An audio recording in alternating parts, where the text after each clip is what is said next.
Hello guys, good morning. I hope आप सब एकदम मस्त होगे। नया साल बढ़िया तरीके से आपने चालू किया होगा और इस साल एकदम कंसिस्टेंसी के साथ जो भी चीज़ चालू करी है उसको वो कंसिस्टेंसी मेंटेन रखने का आपने सोचा होगा। और आज दूसरा दिन है नए साल का,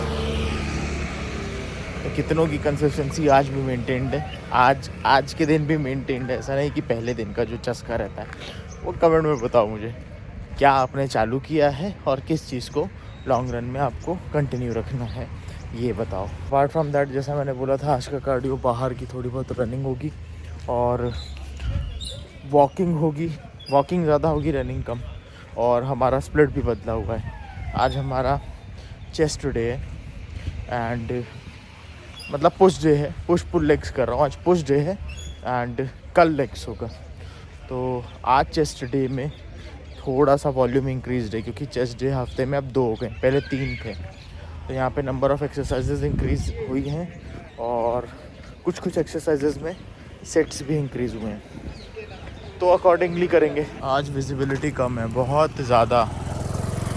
इसमें शायद कम दिख रही हो, लेकिन कोई एरिया अगर खुला है ना, ये चीज़ें बहुत पास हैं, बाकी दूर दूर का कुछ भी नहीं दिख रहा है। जो एरिया खुला सा है, बड़ा सा मैदान है, वहाँ पे तो अगर कोई खड़ा है तो वो दिख ही नहीं रहा है बिल्कुल भी। इतना तेज़ कोहरा है आज भाई। उसके अलावा ठंड वैसी नहीं है, जिस हिसाब से दिख रही है वैसी नहीं है, ठीक है। मतलब आप बाइक से भी निकलोगे तो आपको ऐसा नहीं लगेगा कि बहुत ज़्यादा ठंड है, बस एक पतली सी हुडी डाल लो। ये हाल है आज का। तो अभी 1-2 सवाल का जवाब देते हैं और उसके बाद कार्डियो करेंगे। भाई ने एक सवाल पूछा है कि हम कैसे मसल बिल्ड करते हुए अपने फ़ैट को कम करें। तो सबसे पहली चीज़ तो यही होता है रिकम्पोजिशन। मतलब आपकी जो करंट सिचुएशन है, जैसे आप बहुत ज़्यादा दुबले पतले हो। अब ऐसे में 2 तरीके हैं, या तो बल्क करो अच्छा खासा, भयंकर बल्क जिसमें फ़ैट बहुत स्पीड से आप गेन करते हो, और फिर कट करो। या फिर आप रिकम्पोजिशन करो, जहाँ पे लीन गेन भी इसको कह सकते हैं हम, जहाँ पे आप अपना बिना फ़ैट गेन किए, फ़ैट तो बहुत कम रेट से गेन होता है उसमें, लेकिन मसल मास आप बिल्ड करते हैं, अच्छा खासा मसल मास बिल्ड करते हैं। ये होता है रिकम्पोजिशन, जहाँ पे फ़ैट कम रेट से बढ़ता है और अच्छा खासा मसल मास भी आप बिल्ड करते हो, बट इट टेक्स टाइम। ये थोड़ी सी लंबी प्रोसेस है। दूसरा, अगर आप बहुत ज़्यादा मोटे हो, तो आपकी करंट कंडीशन क्या है, बहुत ज़्यादा फैटी, तो उसमें आप फ़ैट कम करते हुए मसल बिल्ड करते हो। This is also called recomposition. और इवेंचुअली हम यही करते हैं जब तक हम डाइट के साथ बहुत ज़्यादा छेड़खानी ना करें। बहुत ज़्यादा छेड़खानी से मेरा मतलब है हम बहुत ही एकदम हार्डकोर डेफिसिट में चले जाएं, हम बहुत ही एकदम हार्डकोर सरप्लस में चले जाएं कि फैटी फैट गेन हुए जा रहा है, एनर्जी लेवल्स गिर चुके हैं, एकदम स्लीपी फील कर रहे हैं, मोटे हो गए। अब रिकम्पोजिशन करने का सबसे आसान तरीका मैं आपको बताता हूँ। मैं यहाँ पे आपको कैलोरी के बारे में नहीं बताऊँगा कि इतनी कैलोरी आपको खानी चाहिए, क्योंकि वहाँ पे कुछ भी फिक्स नहीं है, ठीक है। वहाँ पे हम अपने एनर्जी एक्सपेंडिचर के हिसाब से इनटेक रखते हैं, प्लस उससे भी पहले अपना फूड सिलेक्शन सुधारते हैं। अगर हम कुछ ऐसी चीज़ खा रहे हैं जो गट में जाके हमको इंडाइजेशन दे रही है, तो उसको हमको अपनी डाइट से एलिमिनेट करना चाहिए। उसको हम एलिमिनेट करते हैं, ठीक है। एलिमिनेशन डाइट भी कह सकते हैं उसको। लेकिन वहाँ पे कोई ऐसी रोक टोक नहीं है कि इतना ही कैलोरी खानी है या फिर इतना ही आपको कैलोरी बर्न करनी है। ये तो बहुत अच्छी बात बता दी, कोई रोक टोक नहीं है तो दबा के खाओ। नो, फूड सिलेक्शन वहाँ पे आता है। आपने जितनी एक्सरसाइज करी, जैसे मान लो आज मैं रिकम्पोजिशन का बता रहा हूँ, ठीक है। जैसे मान लो आपने फूड सिलेक्शन अपना फिक्स कर लिया, ठीक है। और अब फूड सिलेक्शन कैसे फिक्स करते हैं, ये दूसरा टॉपिक है। उसके बाद फिर आपको क्या करना है, आपको ये देखना है कि दिन भर में आपने मेहनत कितनी करी है। जब हम छोटे बच्चे थे तो हम क्या करते थे, हम किसी दिन खूब सारा खेलते थे, तो उस दिन हमको भूख ज़्यादा लगती थी, उस दिन हम ज़्यादा रोटियां खाते थे। किसी दिन हम कम खेलते थे तो उस दिन हमको कम भूख लगती थी, शायद हम रात का खाना स्किप कर देते थे, मम्मी को बोलते थे मम्मी आज भूख नहीं है, तो कुछ भी एक छोटी मोटी चीज़ खा के सो जाते थे। और छोटी मोटी चीज़ कुछ स्नैकिंग ऑप्शन हो सकता है, ठीक है, जो कि सही नहीं रहता है, उसको खा के हम सो जाया करते थे। तो बचपन में हम यही करते थे। अपने एनर्जी एक्सपेंडिचर मतलब जितना खेले हैं उसके हिसाब से अपना इनटेक रखते थे, ठीक है, फूड इनटेक रखते थे। तो अभी भी आपको वही करना है। जिस दिन आपने ज़्यादा मेहनत करी है, उस दिन आपके ज़्यादा मसल में फटीग आया है, उस दिन आपके मसल्स की रिकवरी के लिए you need to eat more carbs, more fat, more protein, ठीक है, तभी वो अच्छे से रिकवर हो पाएगा। जिस दिन आपने कम मेहनत करी है, कम चले फिरे हो, ठीक है, और आप कम आपने स्ट्रेंथ ट्रेनिंग करी है, मसल ब्रेकडाउन कम हुआ है, उस दिन क्या करो, अकॉर्डिंगली कार्बोहाइड्रेट, फैट और प्रोटीन इंटेक कम कर दो। लेकिन यही आज के समय में हम गलती कर देते हैं। हमारी एक्टिविटी लेवल रहता है 0, दिन भर हम ऑफिस में बैठे रहते हैं और आखिरी में बहाना देते हैं वर्कआउट करने का टाइम नहीं है।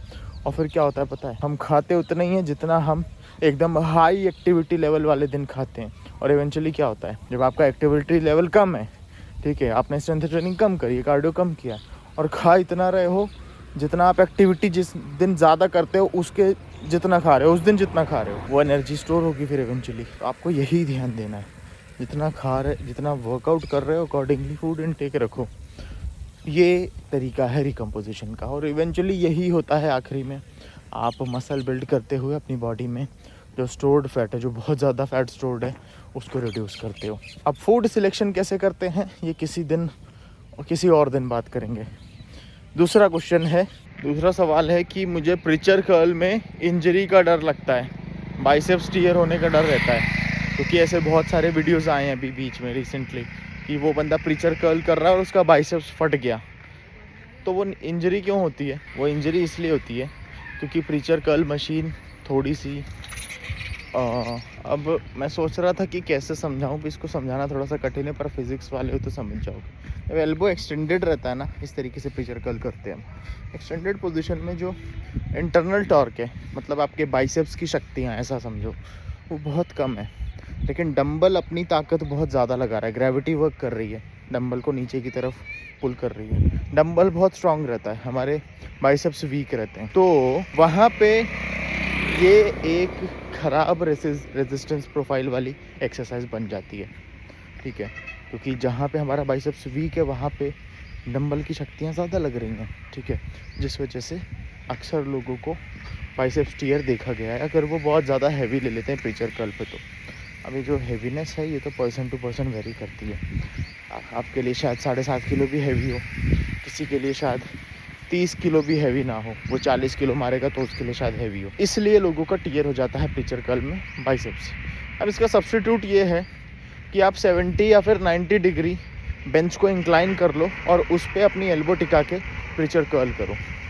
ऐसे में क्या हो जाएगा, आपके बाइसेप्स को एक स्टेबिलिटी मिल जाएगी, दूसरी चीज़ रेजिस्टेंस प्रोफाइल बेटर हो जाएगी। जैसे जैसे आप डंबल ऊपर लाओगे अकॉर्डिंगली आपका मसल काम करेगा, मतलब आपका मसल जहाँ स्ट्रांग हो रहा है वहाँ डंबल भी ज़्यादा ताकतें लगा रहा है, जहाँ आपका मसल वीक हो रहा है वहाँ डंबल भी कम फोर्स लगा रहा है। थोड़ा सा फिज़िक्स का कॉन्सेप्ट है, पर मैंने सॉल्यूशन बता दिया है, आप 70 या फिर 90 डिग्री प्रीचर कर्ल करो। अब एक भाई यहाँ पूछ रहा है how to start power lifting, और एक भाई कह रहा है कि single cycle of anabolic steroid won't hurt.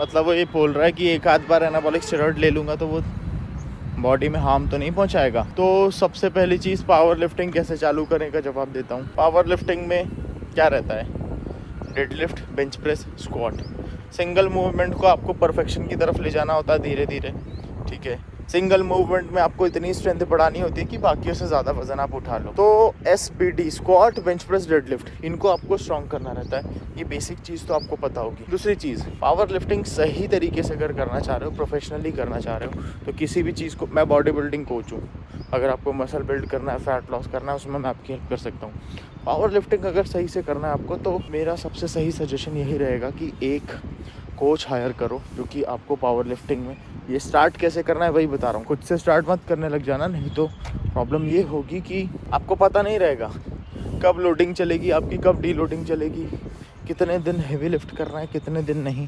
Coach मैं भी कर सकता हूँ उसमें, लेकिन एक पावर लिफ्टिंग कोच को ज़्यादा एक्सपीरियंस होगा, ठीक है, क्योंकि वो ऑलरेडी कॉम्पीट कर चुका होगा।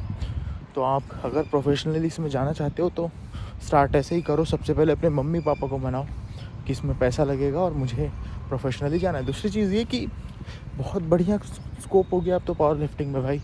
इंडिया में पहले कोई इतना नहीं पूछता था, अब तो पावर लिफ्टिंग ज़्यादा उठ रहा है। ठीक है, मैं जितने पोस्ट देखता हूँ इंस्टाग्राम पे, यूट्यूब पे, पावर लिफ्टिंग सच में बहुत स्पीड से उठ रहा है। तो आप बिल्कुल करो इस चीज़ को। अब इन 3 मूवमेंट को अपनी अवेलेबल रेंज ऑफ मोशन में इनिशियली स्टार्ट करो। धीरे धीरे आपकी रेंज ऑफ मोशन भी बढ़ेगी जैसे जैसे स्ट्रेंथनिंग होगी। एंड अपना खाना पीना सुधारो। ये एक मेजर फैक्टर है आपकी ताकत का। अगर वो कमज़ोर है, कुछ भी खा रहे हो, तो फिर मुश्किल है, रिकवरी नहीं होगी। इतना हैवी उठाते हैं पावर लिफ्टर्स। ठीक है, तो एक कोच हायर करो। अब एक भाई कह रहा है कि साइकिल एक हर्ट तो नहीं करेगी। देखो भाई, हर्ट तो 40-50 साइकिल भी नहीं करेगी। बहुत सारे लोग आज भी ज़िंदा हैं, बहुत सारे बॉडी बिल्डर, लेकिन उनको दूसरी क्या प्रॉब्लम्स हुई, ज़िंदा हैं लेकिन उनको दूसरी क्या प्रॉब्लम्स हुई हैं वो वही जानते हैं। ठीक है, ऐसे ज़िंदा रहने का कोई मतलब नहीं है कि आपको आपकी बॉडी में 40 समस्याएं हैं और उसके बाद फिर आप बोल रहे हो कि हम तो ज़िंदा हैं, हमको तो कुछ नहीं हुआ, हमने तो लिया था एनाबॉलिक स्टेरॉइड। ऐसे ही ये चीज़ इंडिया में ज़्यादा बोली जाती है, ये लाइन, मैंने तो ली थी, मेरे को तो कुछ नहीं हुआ, तू भी ले ले। तो लोग आराम से कन्विंस भी हो जाते हैं। वो आपको समस्या थोड़ी बताएगा, उसको पैसा कमाना है। ठीक है, वो आपको समस्या नहीं बताएगा कभी भी कि उसको दूसरी समस्या क्या है। और मरने के हमारे पास रिपोर्ट्स आते, न्यूज़ में आता रहता है। आपने देखा होगा इंस्टाग्राम पे, यूट्यूब पे, फेसबुक पे, कोई एक इंसान मरता है तो उस पर लोग यहाँ पे 30-30 वीडियो बना देते हैं, तो वो आपके सामने आ ही जाता होगा। तो येस, अगर एक स्टेरॉइड साइकिल भी आप अपने बॉडी में डाल रहे हो तो सूनर और later that is gonna hurt. मत लो, इससे दूर रहो। मैं कर रहा हूँ ना नेचुरली, आप मुझे देखो और बस फॉलो करते रहो। जो चीज़ मैं कर रहा हूँ, जो चीज़ मैं बता रहा हूँ, इस तरीके से मैं आपको रोज़ सेम चीज़ दिखा रहा हूँ। आपको ये बता रहा हूँ कि कितनी मेहनत लगती है इसमें। ठीक है, तो इतनी मेहनत करने के लिए आप तैयार हो गए तो नेचुरली आप बहुत आराम से बिल्ड कर लोगे। मेहनत नहीं है, एंजॉय करो इस प्रोसेस को भाई, जस्ट एंजॉय द जर्नी। कभी भी चाय के कप को उसके ये छोटे वाले हैंडल से पकड़ूं, मेरी आदत रही नहीं है। मेरे को जैसा सामने वाला पकड़ा देता है, ऐसे पकड़ाई थी, ऐसे ही पूरी ख़त्म करके कप रख दूँगा। आज मेरी इच्छा थी कि मैं कंप्रेशन टी शर्ट पहनूं क्योंकि आज चेस्ट डे है, लेकिन फिर वो पहना तो थोड़ा सा सांस लेने में अजीब सा हो रहा था। सांस नहीं लेती, दम सा फूट रहा था, दम घुट रहा था। तो मैंने उसको उतार दिया। अभी मैंने ढीला हुडी और इसके नीचे एक स्टिंगर पहन लिया है। स्ट्रिंगर होता है या स्टिंगर, जो भी होता है वही पहन लिया है। मेरे को इनमें कन्फ्यूज़न हो जाती है। और अब आपके लिए क्वालिटी ब्लॉग बढ़िया सा 4K क्वालिटी में एकदम अच्छे से कलर ग्रेडेड रिकॉर्ड करने जा रहे हैं, प्लस इससे भी ऊपर full of information. Sofa, official sitting place of Indian fathers. Watching Bhabhi ji घर पे हैं। यस हो तो चलो।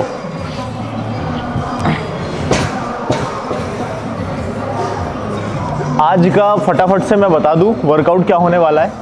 अभी आप लिख लेना। एक भाई ने बोला था भाई पूरा बताया करो कि क्या क्या है, क्या क्या करते हो आप। ठीक है, तो ये आपका एक सवाल और मैं आंसर कर देता हूँ। मैं सारी एक्सरसाइजेस के नाम आपको बताऊंगा जो अभी मैं करने जा रहा हूँ, और उनके रेप्स और सेट्स भी बता दूंगा। तो आज है मेरा पुश, कल मैंने पुल लिया था, मैं अब मेरा मंडे को पुल रहेगा। ठीक है, और पुश में सबसे पहले मशीन चेस्ट प्रेस लूँगा, 2 set 1 drop, shoulder press 2 set 1 drop. ठीक है, उसी स्मिथ मशीन पे लूँगा। उसके बाद machine incline press 2 set 1 drop. तो मेरे चेस्ट, शोल्डर और अपर पेक फाइबर यहाँ पे बायस हो जाएंगे। फिर एक मशीन फ्लाई है, 3 सेट 10 से 15 rep. Machine lateral raise, machine fly और मशीन ट्राइसेप्स एक्सटेंशन का सुपर सेट है, 3 सेट 10 से 15 रेप तीनों में लेने हैं। फिर लैटरल रेज और क्रॉस बॉडी केबल एक्सटेंशन का भी सुपर सेट है, इसमें भी 3 सेट 15 से 20 रेप में लेने हैं। तो यहाँ 2 पेयर ऑफ सुपर सेट हो गए। लास्ट में हम लेंगे पुशअप 100 फेलियर तक, या तो 100 या तो फेलियर, जो भी पहले आ जाए। और कोशिश करूँगा मैं 100 तो लूँ ही, अगर 2 सेट में कंप्लीट। वैसे मेरी पुश काफ़ी अच्छी है, पुश मूवमेंट मेरी जितनी भी है ना वो काफ़ी अच्छी है। मैं काफ़ी हैवी पुश कर लेता हूँ, लेकिन 100 एक बार में नहीं आती है। एक बार में शायद 50 आ जाती है। तो 2 सेट में मैं इसको कंप्लीट करने की कोशिश करूँगा, 2 से 3 सेट में। ये है आज का वर्कआउट, इसको करते हैं चालू। और अब दन एक्सरसाइजेज आप देखोगे, बातें होंगी कम, काम होगा ज़्यादा। तो मेरा एक वार्म अप सेट ख़त्म हो चुका है, ये मेरा पहला मेन सेट है। 2 सेट लेंगे देन ड्रॉप, 2 मेन सेट और 1 ड्रॉप।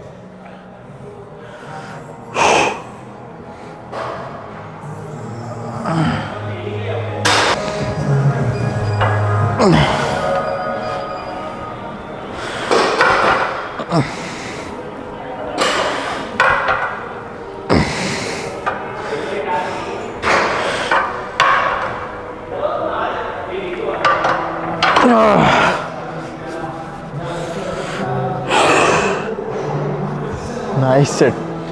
सेट 2 मतलब दूसरा सेट और ये फाइनल सेट है। राइट आफ्टर दैट ड्रॉप, क्योंकि हमने वॉल्यूम इंक्रीज किया ट्रेनिंग का, इसलिए यहाँ पे नंबर ऑफ सेट्स कम हुए हैं।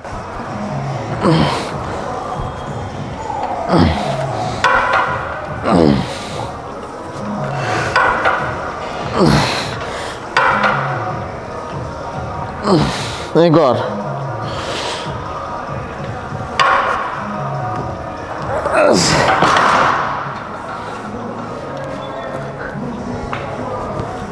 मतलब वॉल्यूम कैसे इंक्रीज किया है, नंबर ऑफ एक्सरसाइजेस बढ़ा के, ये कह रहा था।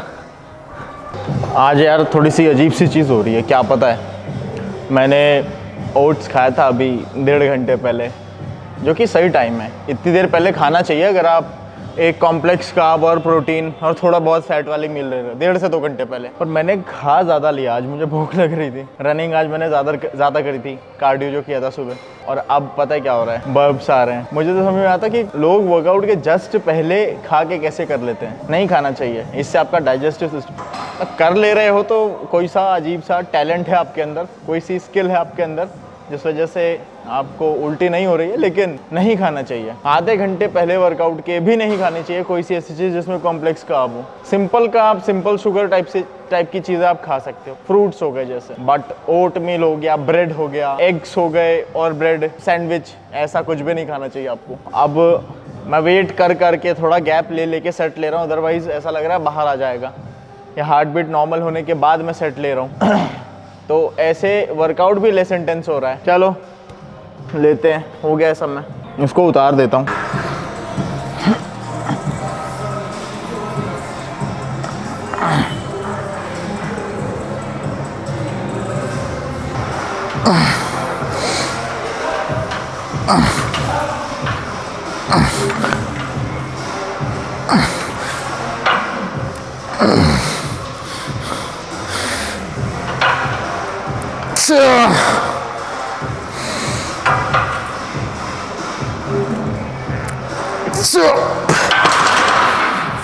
Oh nice.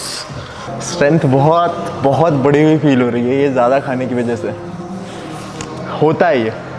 लेकिन आप जब ये थोड़ी सी हायर रेप रेंज में जाते हो ना, जैसे 12-15, हार्ट बीट बढ़ती है, कार्डियोवास्कुलर हिट होता है, उस समय ऐसा होता है कि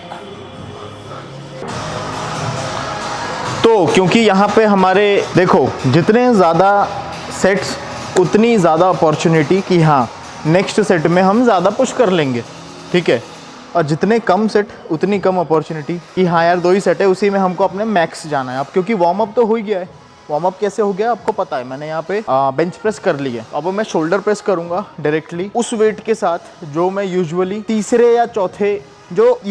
तीसरे सेट में मैं लेता था, उसको मेरा पहले सेट के साथ मैं एग्जीक्यूट करूँगा उस वेट को। यहाँ पे मैं 15 किलो और इंक्रीज करूँगा। दिस इज़ 20 एंड 15 35, ठीक है, और 35 उधर, ये हो गया 70 kg। बस पे मैं 10 रेप्स के अराउंड निकालने की कोशिश करूंगा और उसके बाद वेट इंक्रीज करके 6 to 10 रेप्स के बीच में। अब इसके पीछे का रीजन यही है कि अपॉर्चुनिटीज कम है और हमको फेलियर तक जाना है, ये रीजन है। और 2 ही इसके सेट है मेन, इसमें कोई ड्रॉप सेट नहीं है। लेट्स सी कितने आते हैं। पहले तो ये देखना पड़ेगा कि ये बेंच सही से सेट है कि नहीं।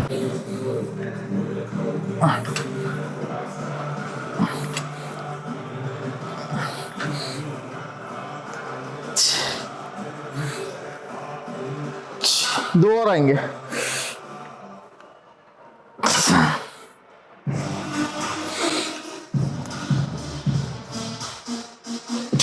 चलो।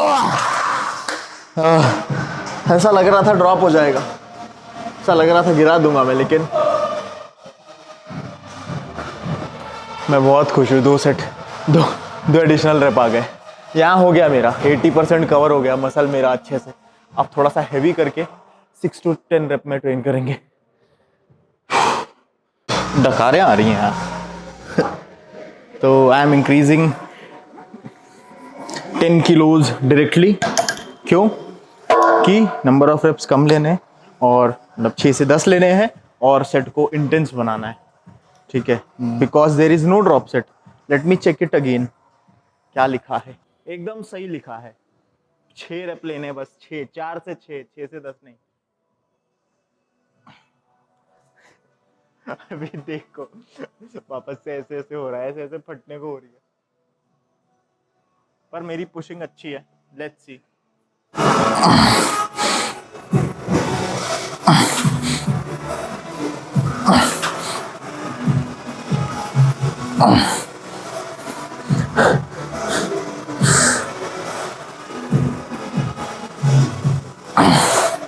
एक और।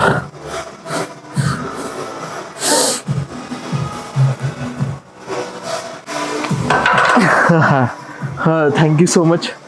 ये है स्मिथ मशीन का फायदा।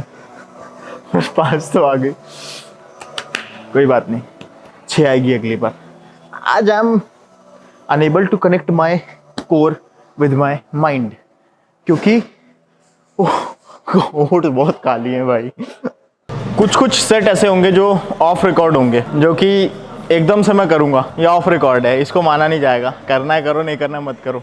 इससे पहले वाला जो मैंने किया था उसको रिकॉर्ड पे रखेंगे। अभी वेट थोड़ा सा ज़्यादा है, अब हम चेक करेंगे कि कितने नंबर ऑफ रेप्स आते हैं। इसमें वेट मैंने लगाया है 65। लेट्स सी 6 to 8 आते हैं कि नहीं।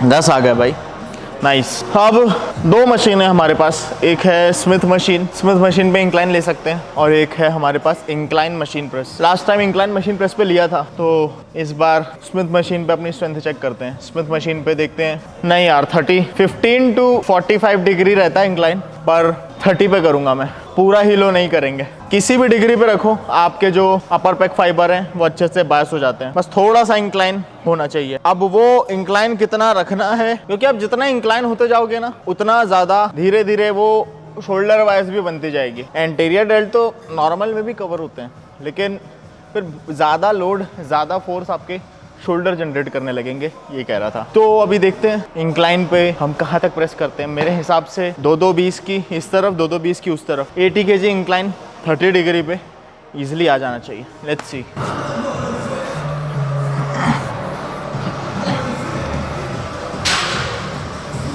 ये ऐसे आएगा तो शोल्डर नहीं, और पीछे करना पड़ेगा। अब देखो एक बार और, ये सही है, लेकिन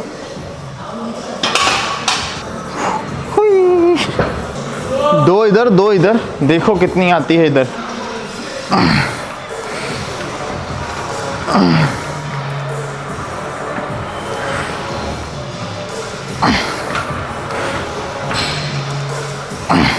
दो और, एक और।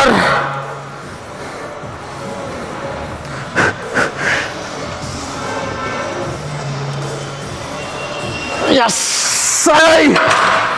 हो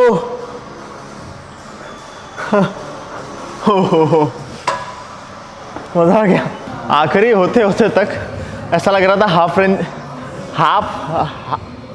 क्या बोल रहा हूँ, हाफ रेप में रैक करना पड़ेगा। वो थोड़ा सा जो ज़्यादा ओट्स खाया था, दिक्कत तो दे रहा था, लेकिन फ़ायदा भी दे रहा है। वापस से 6 रेप, और ये दूसरा सेट है। रेप्स को हम लोअर साइड रख रहे हैं, बिकॉज वही एक रीज़न, स्ट्रेंथ भी चेक हो जा रही है इसमें, और 12 से 15 रेप रेंज में हम ट्रेन भी कर ले रहे हैं। नंबर ऑफ एक्सरसाइज बढ़ी है, और पुश पुल लेग्स अलग अलग डिवाइड कर दिया है। अब हाँ, एक चीज़ और बतानी थी। अब शायद ये बहुत लंबे समय तक ना चले, शायद मैं आने वाले समय में वापस से अपर बॉडी लोअर बॉडी पे शिफ्ट हो जाऊँ, लेकिन ये वर्कआउट अगर मुझे इफेक्टिव लगता है तो शायद ये लंबे समय के लिए भी चले। अभी you can't say anything, and देखते हैं 2 महीने इसको फॉलो करके कि कैसे चेंजेस दिखते हैं। लेकिन वर्कआउट वीडियोस तो आपको प्रॉपर देखने को मिलेंगे।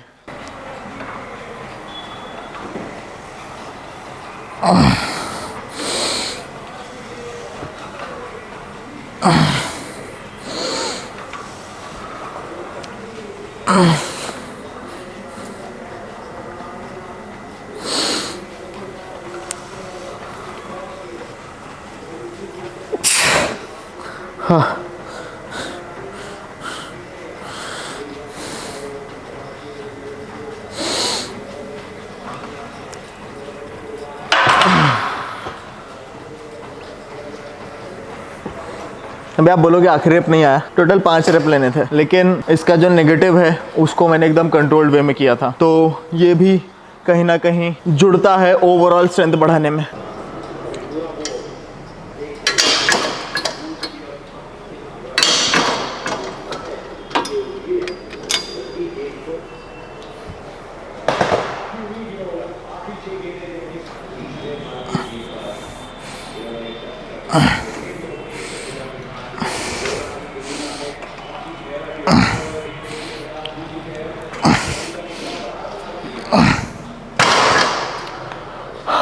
आपको ओवर ईटिंग थोड़ा सा स्लगिश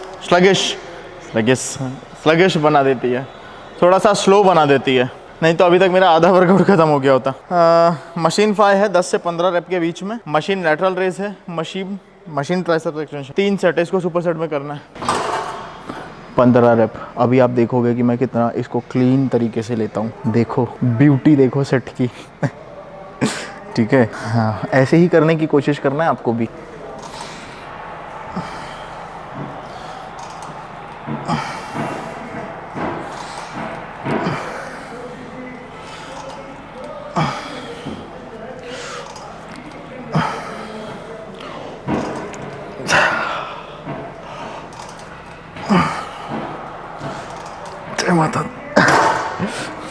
आखिरी होते होते इस सेट की ब्यूटी बिगड़ गई, लेकिन शुरू के जो 10-12 रेप थे वो ब्यूटी को आपको मेंटेन करके रखना है।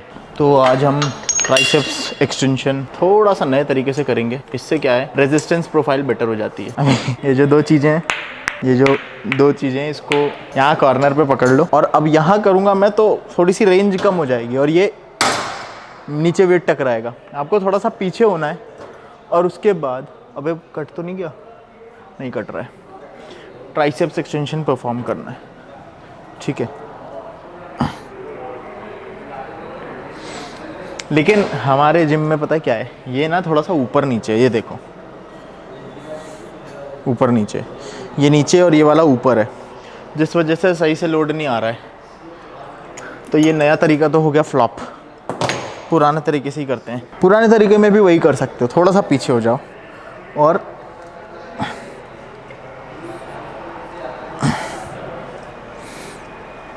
या ऐसे खड़े हो जाओ,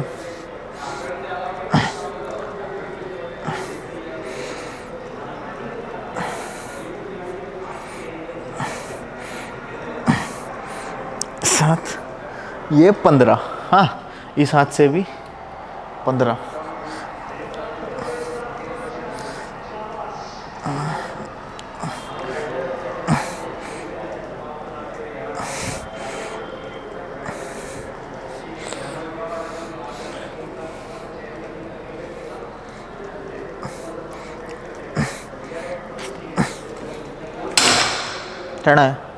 ठंडा है, ठीक है।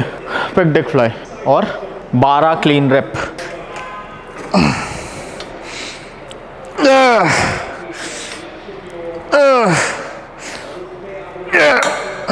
दो और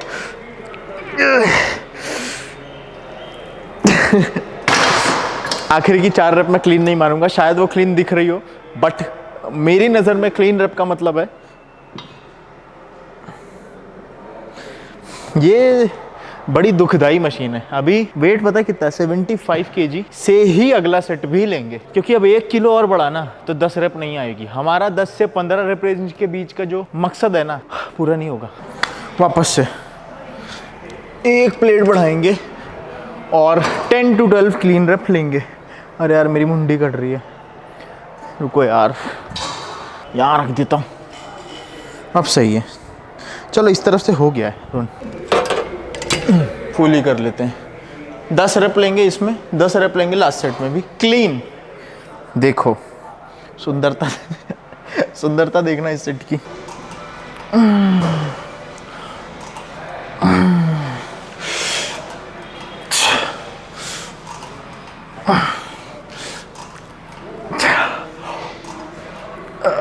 अरे यार पता क्या हुआ, अभी आखिरी का थोड़ा सा बिगड़ गया, क्योंकि मेरे दिमाग में एक चीज़ आ गई। अब वो मैं चीज़ क्या है वो बताता हूँ। मेरा ब्रेकियोरेडियलिस पेन कर रहा है, क्योंकि कल बाइसेप्स के मैंने वेरिएशन ज़्यादा ले लिए। यहाँ पकड़ के लैटरल रेस कर रहा हूँ तो मेरा ब्रेकियोरेडियलिस पेन कर रहा है। लेकिन अगर मैं थोड़ा सा मशीन में अंदर घुस जाऊं, मशीन में घुसने के बाद मैं इस हैंडल को अपने एल्बो पे रख लूं, ये हरामी हैंडल कहाँ घुस रहा है, एल्बो या एल्बो के पास कर लूं, इस जॉइंट से इस जॉइंट, मतलब इस जॉइंट के पास कर लूं, ये देखो अब मेरा ब्रेकियोरेडियलिस नहीं दुख रहा है और मैं लैटरल रेज आराम से कर पा रहा हूँ। ठीक है, तो बेसिकली यहाँ पे टॉर्क कम हो गया है, जिस वजह से जॉइंट रिएक्शन फोर्सेस कम हो गई हैं, जॉइंट पे कम स्ट्रेस आ रहा है और जिस वजह से मुझे मेरा एल्बो जॉइंट एकदम सेफ लग रहा है। यहाँ पकड़ता अगर लैटरल रेस करता मैं तो रिएक्शन फोर्सेस बढ़ रही है और जिस वजह से मेरा जॉइंट मैं थोड़ा सा खतरे में डाल रहा हूँ। बस 15 रैप, 3 4 12 13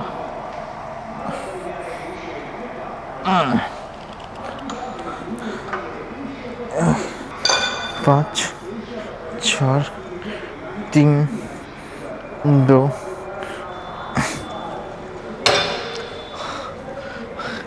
यार थोड़ा सा ना वेट इंक्रीज करना पड़ेगा, मज़ा सा नहीं आ रहा है, ट्राइसेप्स पे लोड नहीं आ रहा है। अब 4 प्लेट करके करूँगा, थोड़ा सा बॉडी का वहाँ पे मोमेंटम यूज़ करना पड़ेगा, लेकिन ठीक है देखते हैं। नहीं इंक्रीज करेंगे, उसी 75 kg से पुश करेंगे।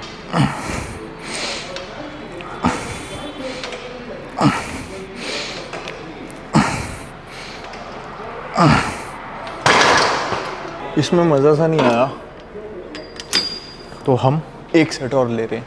जब तक मज़ा नहीं आएगा तब तक मज़ा कैसे आएगा।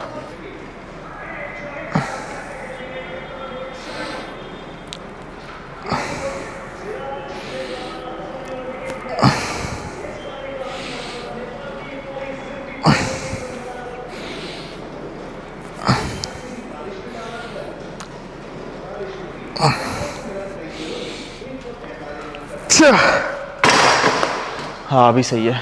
Last 10 wraps.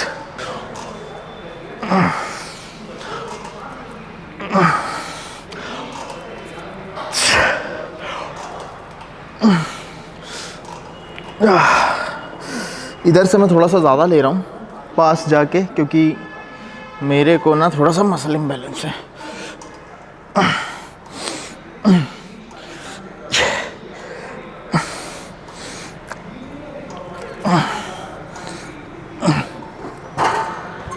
तो बेसिकली मैंने यहाँ पे हैंडल को लगाया और लैटरल रेस किया है, आसान पड़ता है।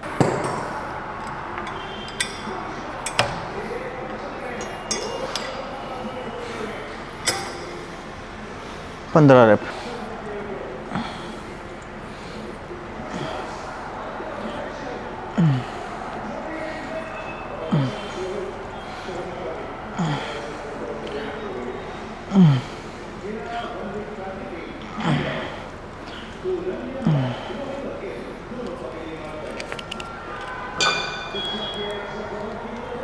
कैसे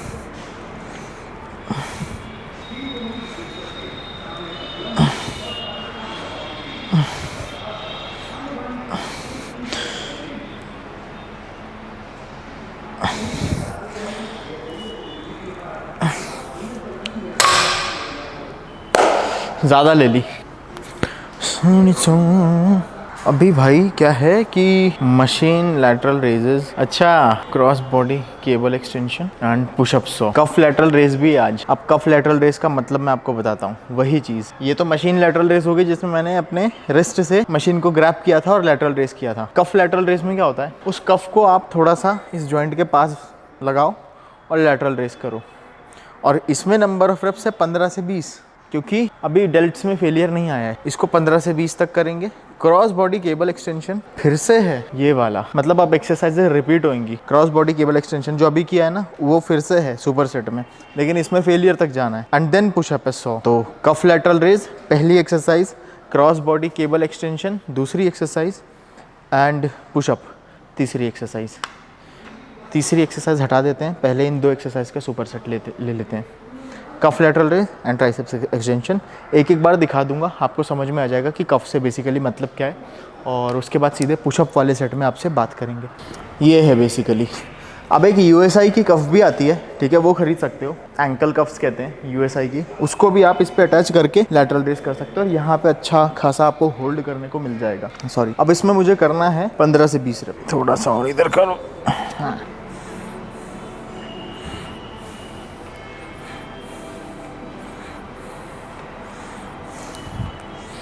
ठीक है, ये 15 से 20 मतलब 20 हो गई है, इस हाथ से भी लेंगे और इसके बाद एक एक्सटेंशन का दिखा दूंगा, फिर डायरेक्टली सुपर सेट में मिले ओ पुशअप्स में मिलेंगे।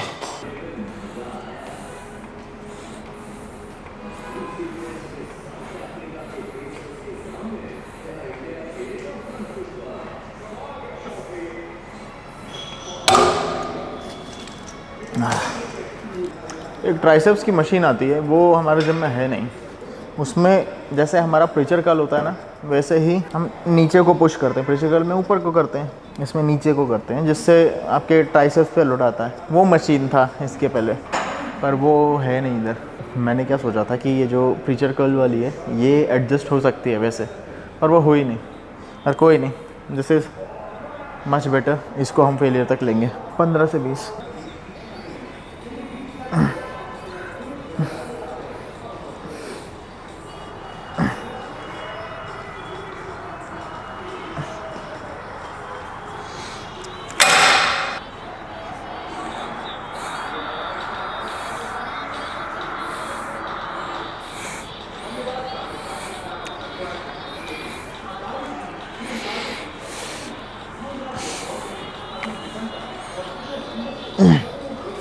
हाँ, हो गया है। नाउ लेट्स सी एक बार में कितने पुशअप आते हैं। वैसे तो 100 करने हैं, लेकिन 100 को 2 से 3 सेट में हम एग्जीक्यूट कर सकते हैं, पर शायद मैं 30 में ही फेल हो जाऊं, क्योंकि ऑलरेडी काफ़ी पुशिंग मूवमेंट हो चुकी है और ट्राइसेप्स सोर है, शोल्डर सोर है, उसके बाद चेस्ट सोर है पूरे तरीके से। लेट्स सी, ये सब उतार देता हूँ आभूषण, नहीं तो ये आवाज़ करने लगता है, ये घड़ी आवाज़ करने लगती है थोड़ी देर के लिए अगर इसमें बटन प्रेस हो जाती है। चलो, समय को ऐसे नीचे नहीं रखते, पर है तो ये भी हमारी धरती माता।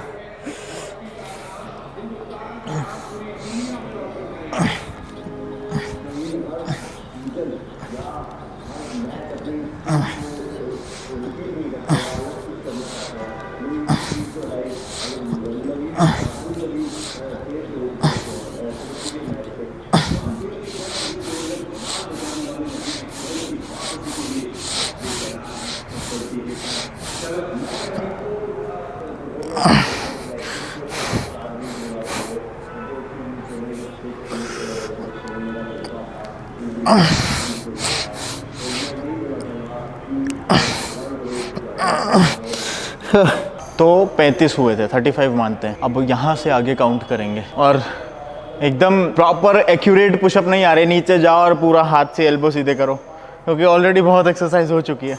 और मैं सेट के बीच में, अब ये पुशअप वाले सेट के बीच में टाइम गैप जो है वो कम है।